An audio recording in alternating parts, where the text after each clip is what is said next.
Welcome to the Business of Therapy podcast, where we're ditching the blank slate mentality and giving therapists full permission to show up authentically online and chase their dream six-figure private practice. I'm your host, Kelly McKenna, licensed therapist, business coach, and content creator. I have made it my personal mission to help other therapists make a boatload of money and do it while working with clients they love and without sacrificing their work-life balance. I've been through the very same journey that you're on now. After ditching burnout, starting my own private practice, earning $250,000 my very first year, and scaling way beyond that, I'm here to give you all the behind the scenes. And in this podcast, I'm holding nothing back. You'll hear all the specific strategies, wins, failures, and lessons learned to help you build your very own six-figure private practice and see that the business of therapy can truly be a lucrative one. Let's do this! Today's episode is sponsored by Jane, the best electronic health record I've seen for therapists in private practice. Waiting on hold isn't anyone's idea of time well spent. That's why Jane works hard to keep call wait times to an average of 2 minutes. And they offer unlimited phone, email, and live chat support for all subscription levels. This means that you can get quick answers to any question you have about the Jane platform. Head to the show notes to book a one-on-one demo with Jane. The team will walk you through everything you need to decide if it's the right platform for you. And when you're ready to get started, use the code Kelly2month for a 2-month grace period. Hello. Welcome to the podcast. I'm really excited for this conversation with Sarah today.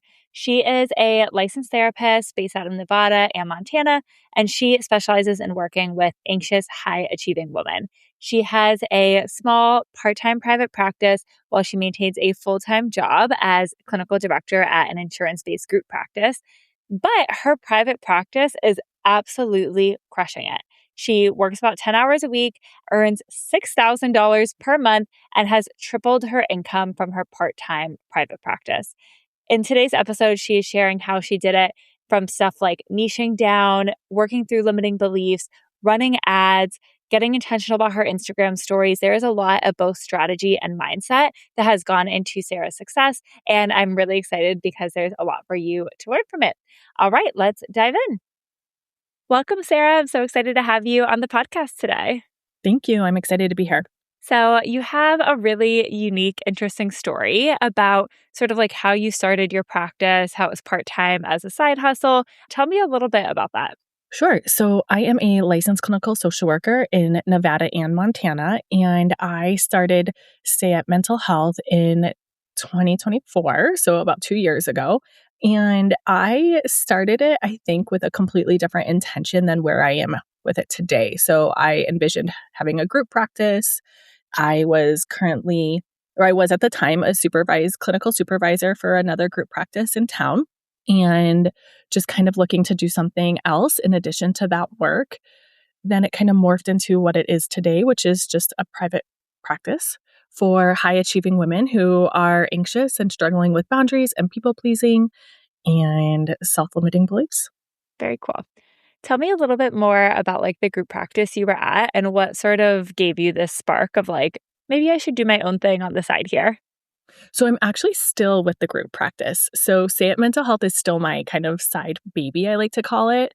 I have been there since I was a clinical intern, and I work for an incredible woman, and she just really fosters like professional growth and autonomy. And she maintains this belief that there's never too many of us. So she was like, hey, why don't you start this? Like, why don't you look into expanding on your own? You are always going to be welcomed here as the clinical supervisor. And I was really nervous to, do something on my own while still working for a group practice. I'd never worked for someone who was so supportive. I was like, yeah, okay, I'll do this. I'll have interns and I will do all of that work. And then I quickly realized I did not want to do that for 2 businesses. And I did not want to have to navigate insurance barriers. And we at the group practice work with a lot of Medicaid recipients and commercial insurance plans. And it's just a lot of work. So I quickly realized I didn't have the capacity to run a group practice at the same level that I was the clinical supervisor for. And I had initially visioned that I could. So logistically, are you kind of doing more like both administrative, but then also like clinical supervision at the group practice and then seeing like one-on-one clients in your own practice? Is that right?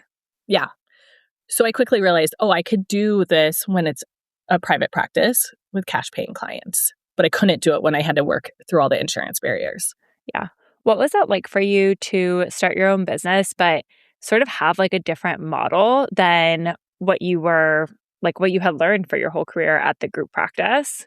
So I think there were like some self-limiting beliefs there. Like I had just worked in a large group practice. I kind of always worked with Medicaid recipients, and I thought that's just how things were. Like I didn't really know. I had seen people online market themselves as a private practice, and I was not sure how that was going to actually come to fruition for me in Las Vegas and like where I am in the city and things like that. So it went through some growing pains. I think I started out like trying to get credentialed and trying to accept those clients. And then I was like, I don't really want to do this. It wasn't like fueling me in any way. Yeah. I'm curious if some of those limiting beliefs were around like your clinical skills as a therapist or more so like your marketing skills or just like the type of business owner or the type of person that gets to have a private pay practice. Like what made you think it might not work for you? I think wasn't my clinical skills. Like I'm quite confident in my clinical skills. I knew I had established clients that I had a very strong rapport with and clients I had seen really great outcomes with. It was more so I never felt prepared to run my own business.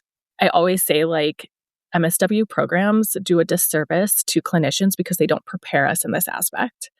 And I feel like that's a really hard learning curve. You know, I'm like established as a provider in town. I have a family, I have kids. Like it was a lot to take on to be like, can I actually do this? Like run this business, market, get cash paying clients, and like potentially show up on Instagram. Yeah. At what point did the potentially show up on Instagram become I'm showing up on Instagram? Like, had you kind of tried other things first or? So when I made the decision to no longer take insurance-based clients, and I didn't really want to be on like an Elma or a Headway, I was like, okay, well, how am I going to do this? And I had tried networking and it was fine, right? Like it was fair, but it wasn't really giving me the reach that I wanted. And so I just was like, well, what do I have to lose? And I just made that commitment. Like, I actually don't really care what other people think. I don't really care because they're not like helping me. They're not paying my bills. They're not helping me reach my financial goals. So what do I have to lose? I think that that can be such like a powerful place of growth, but something that so many people shy away from. I think in general, it's really hard to take a risk and to put yourself out there and like really go for something. But I think Instagram is such a uniquely challenging place to do that because it is so public, right? So like if you're trying to do networking or you're trying to get ranked on Google, you can do that and your neighbor might never know what you're working on, right? Or your girlfriends who you go to brunch with or whatever.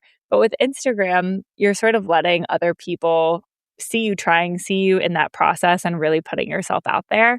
I'm curious what that was like for you in the beginning stages.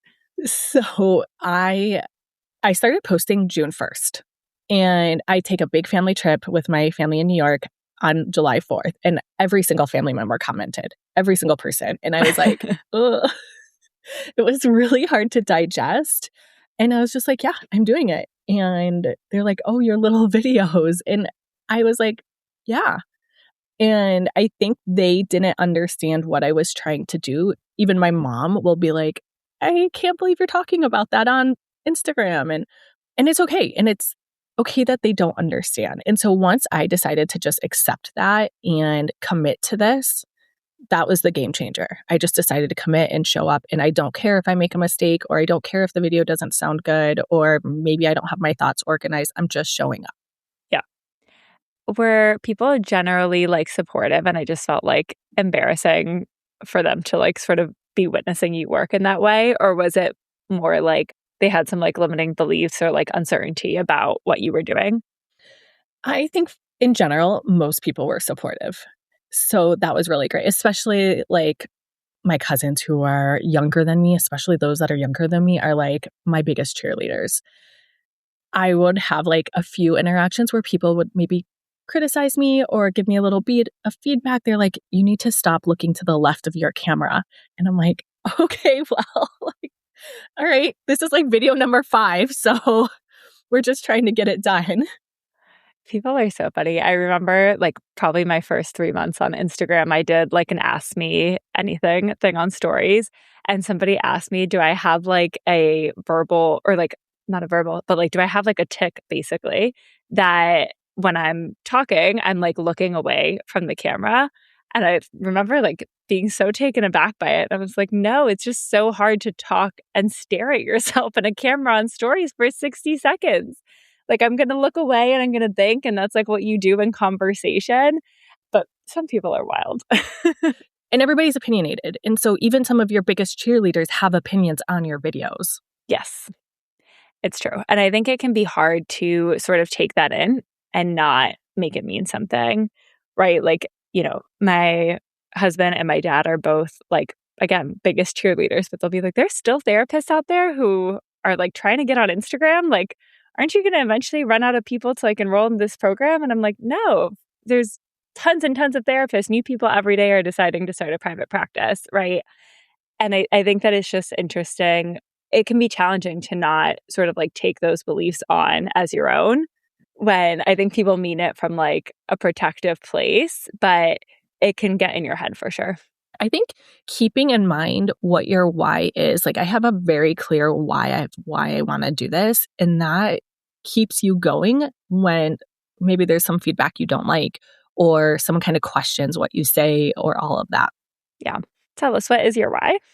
So my why basically takes me down to like my immediate family, my husband and my kids, and giving us like the financial freedom to do what we want. So I like to travel. I like to plan big vacations and create big memories with my kids. And this income allows me to do that and supports that lifestyle. And that's what I want to do. And so I'm willing to work a little bit extra each week so we can create these big memories. I don't want to wait until I'm older or my kids are older.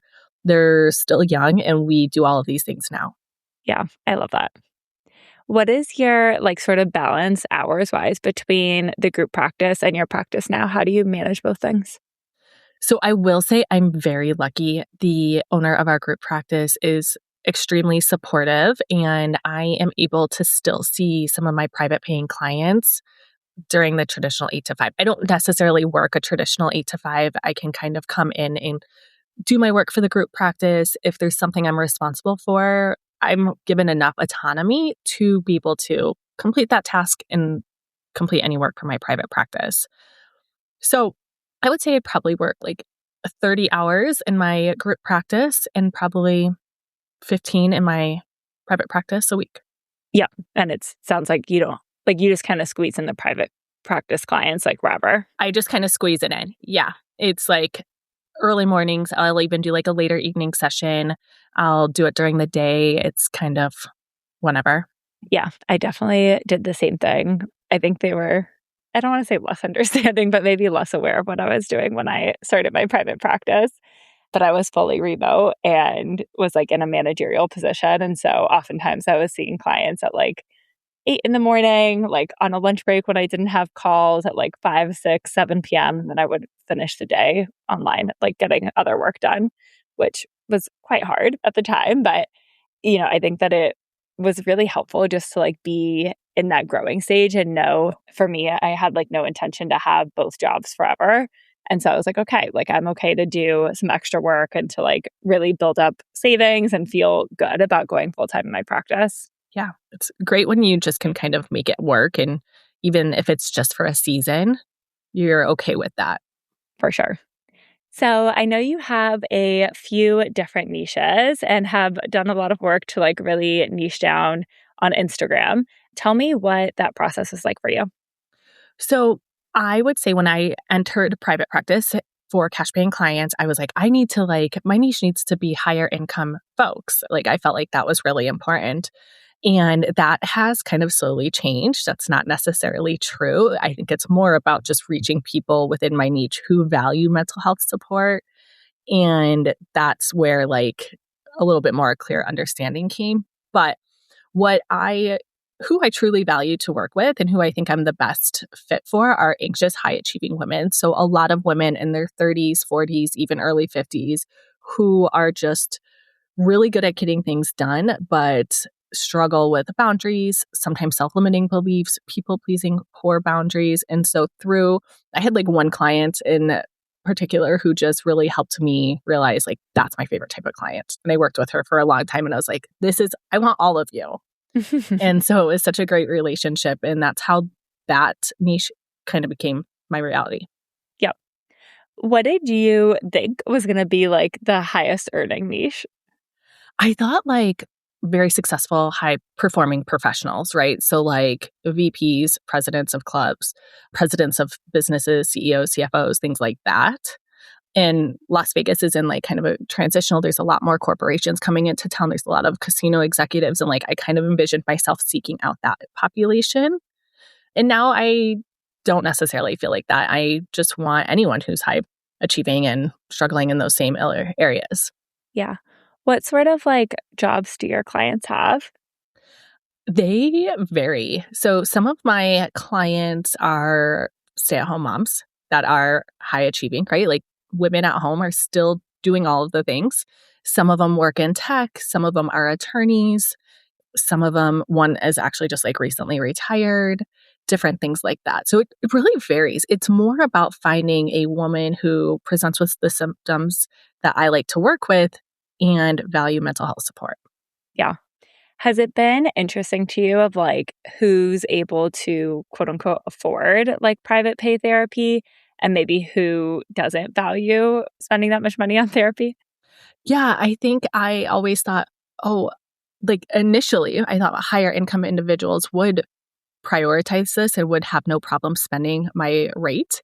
But it's not true. It's really anyone. I've had people who are like, this is my income, but I want to have you as my therapist, so I'm willing to pay for you.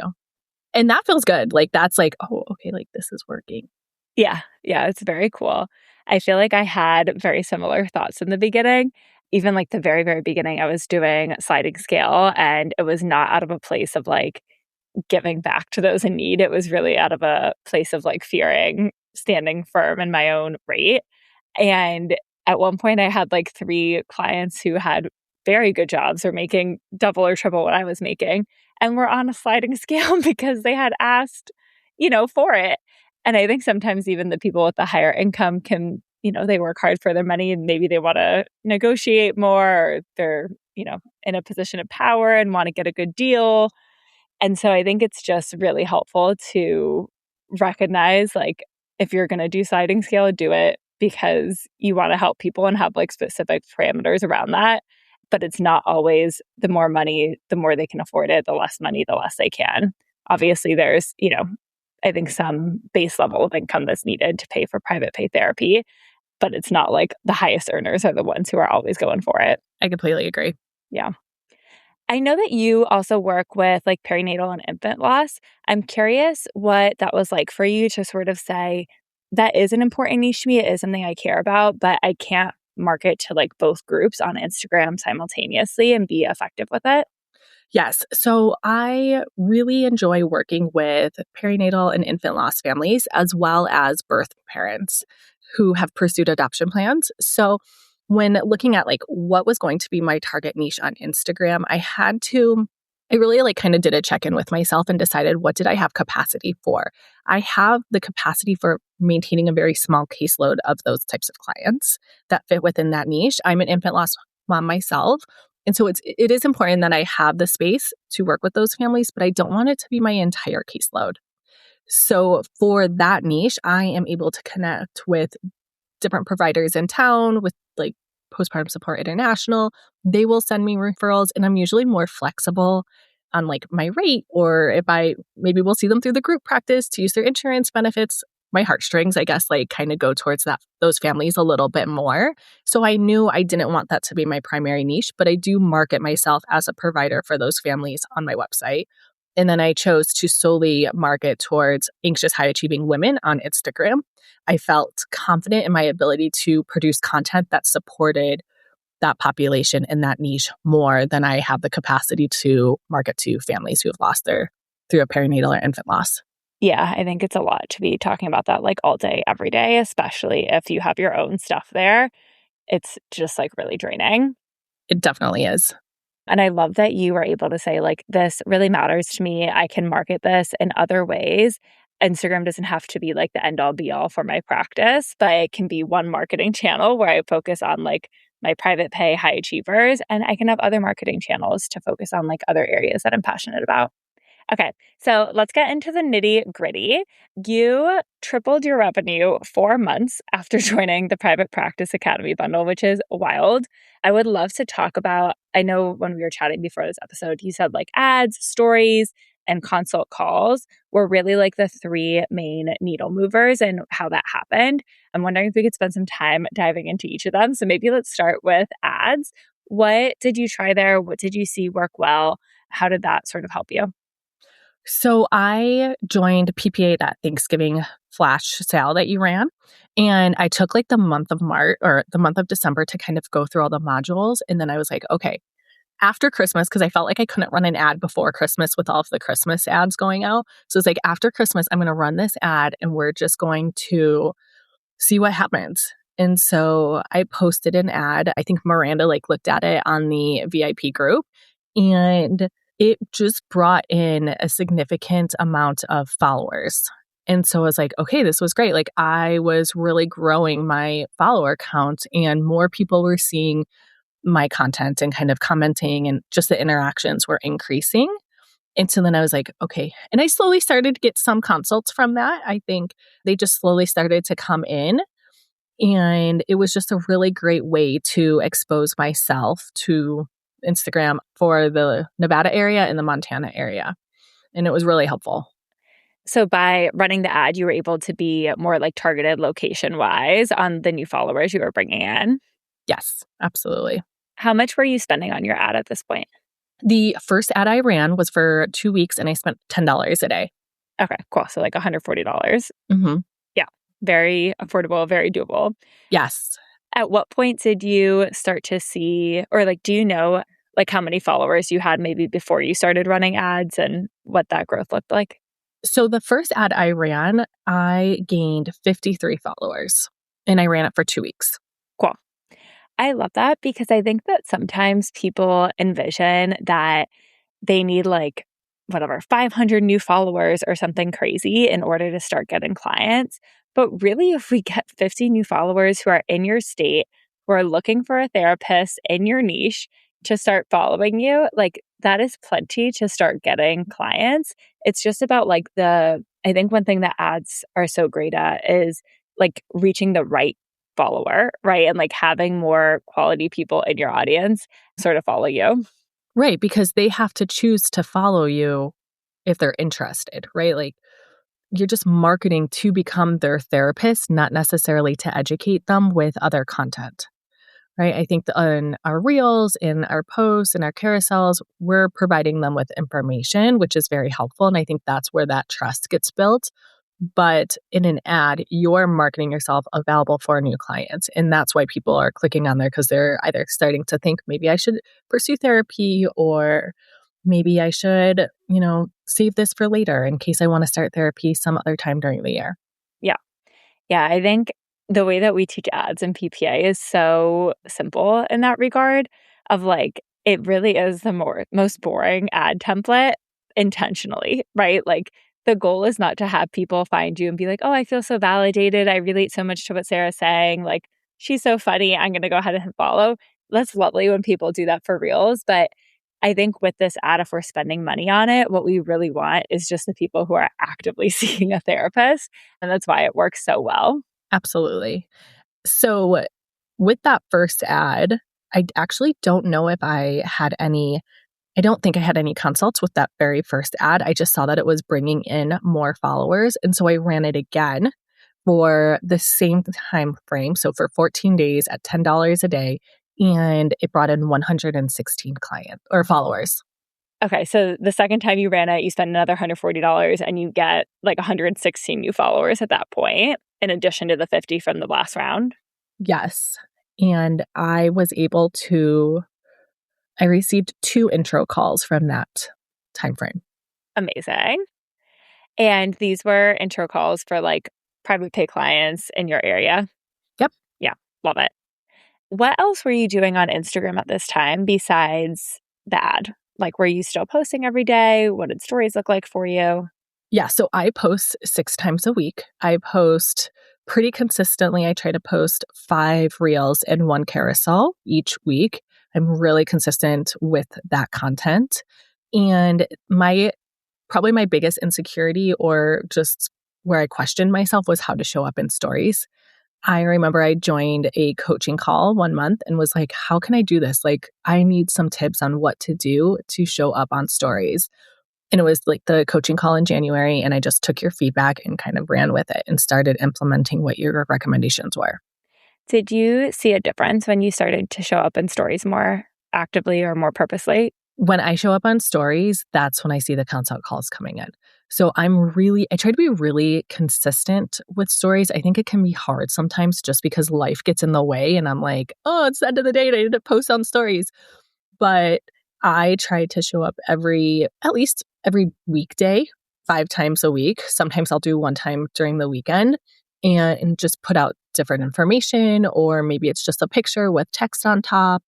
I try to do some talking stories, things like that. Yeah. Are you seeing like a lot of people? I know you're probably sharing, since this is like teaching PPA, the like intro call scheduler in stories. Are you seeing a lot of people like click that link from stories, or are you just kind of noticing like maybe they're not coming directly from the story, but in general, everything seems to be working more and you're just sort of getting more consults from Instagram?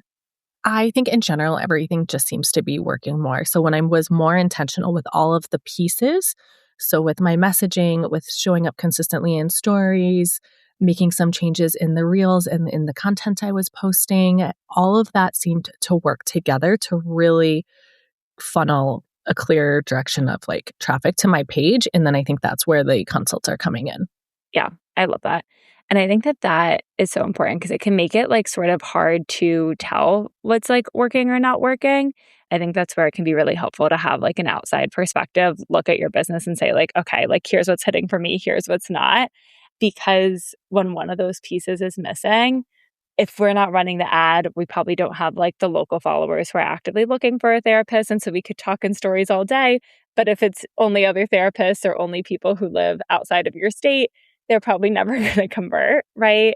Or we could bring all the people with ads, but if all they're seeing are funny reels and they're not like actually hearing your voice, if they're not constantly being reminded that you're accepting new clients, they're probably not going to convert either.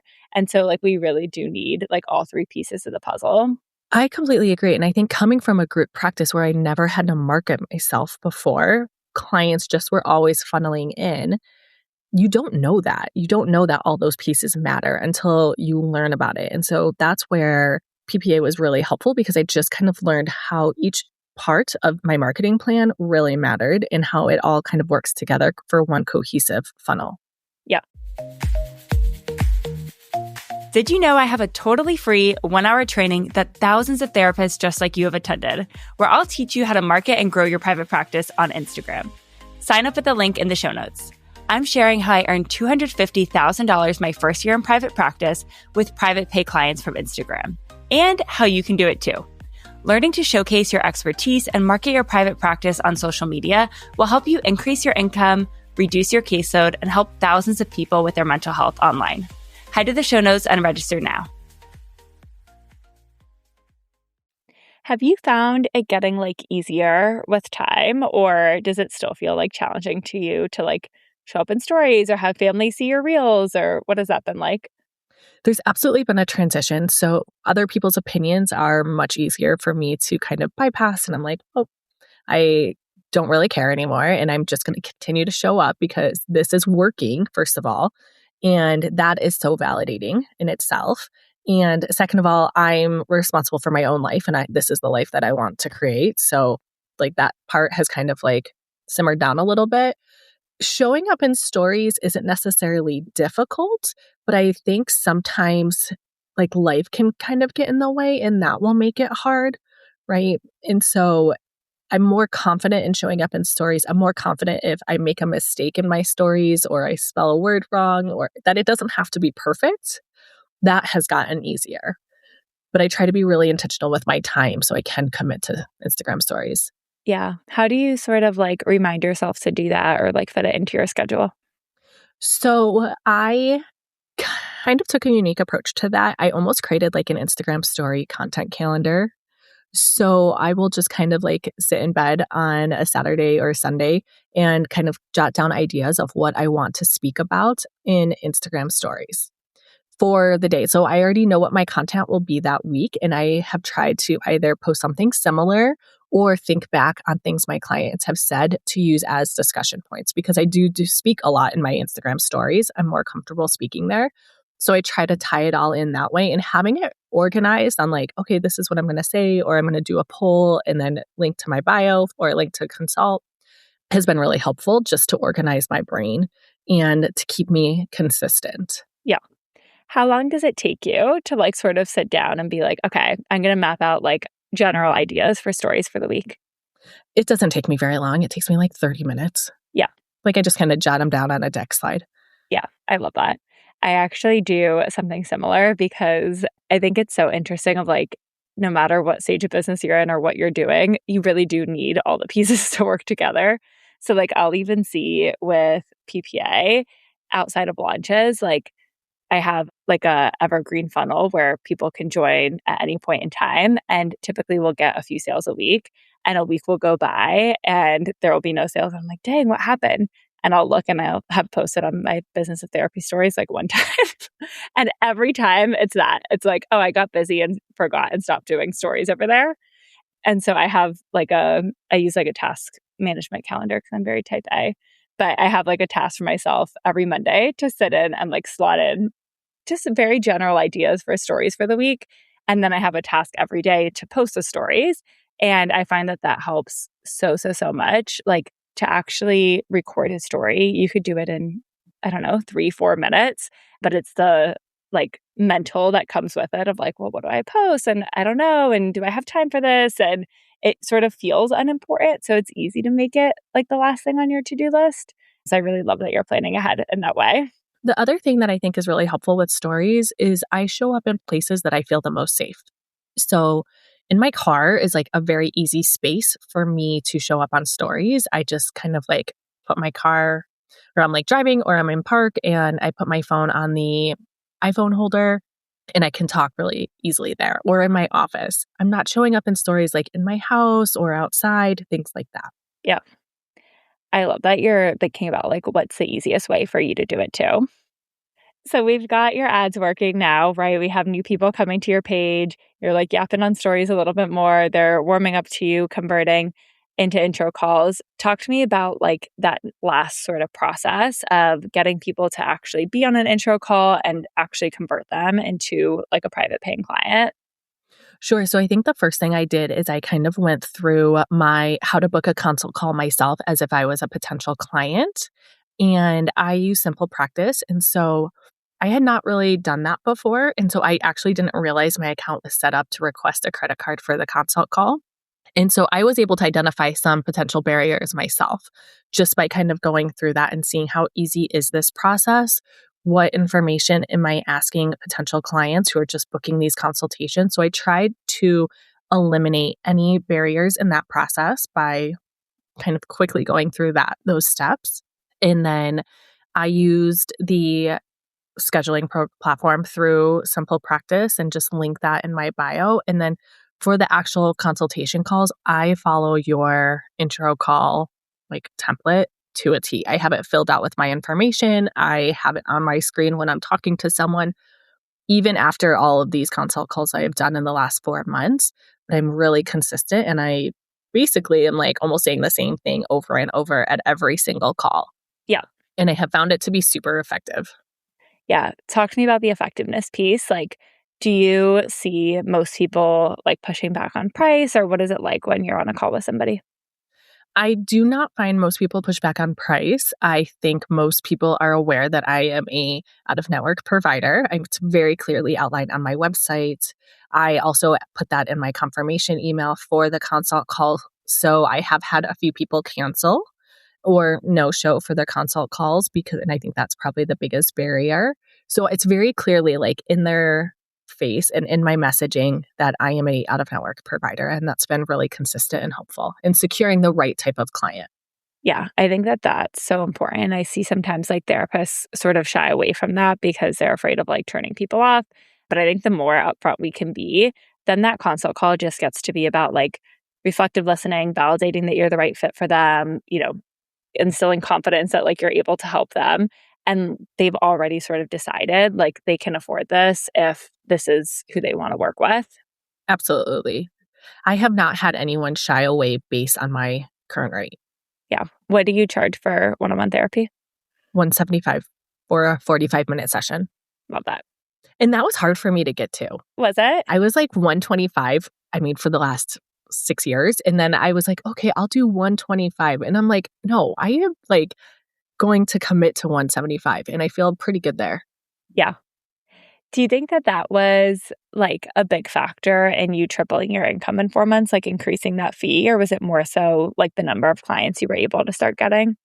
I think it definitely helped. Absolutely. I just made a commitment and it really contributed to me tripling my income as well as securing additional clients. Yay. What advice would you give for therapists who are thinking about starting a private practice on the side and sort of like dipping their toes into working for themselves? My biggest piece of advice is to just make that commitment to yourself and push through your own self-limiting beliefs. Once you decide you're going to do it, just go all in. You have nothing to lose. Yeah.